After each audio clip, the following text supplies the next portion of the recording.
My name is John Mullins, and today I will be explaining why all religions do not point to the same God. Now, when debating such a broad topic as this, an analogy must be made to generalize the core beliefs of primary religions. Now, in this instance, the analogy of the blind man and the elephant serve as the perfect analogy of what religions point to. Now, to begin, there are 6 blind men. 6. One man touches the side of the great elephant and says, "An elephant is a wall." Another grabs his ear and says, "An elephant is like a fan." Another touches the tail and declares that an elephant is like a rope. Another touches the trunk and declares that an elephant is a type of snake.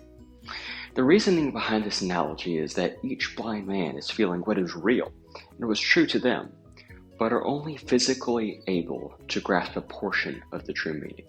Now, this analogy is often applied to religion, as depicted in the initial question. While this analogy may initially be perceived as logical, there are a couple of key flaws in it.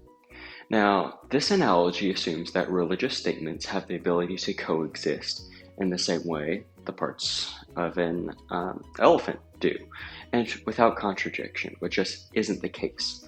Now, a common example of contradiction amongst religions is between Christianity's belief that mankind has fallen into sin, and the human race then dwells in it and is ultimately in need of salvation by God.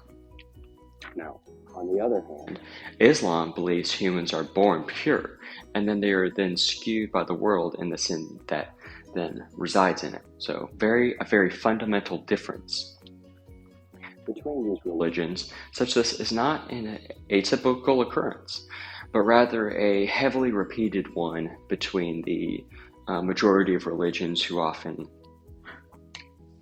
have a divine creator, but are entirely different views on topics such as human nature, afterlife, and even things such as important as salvation.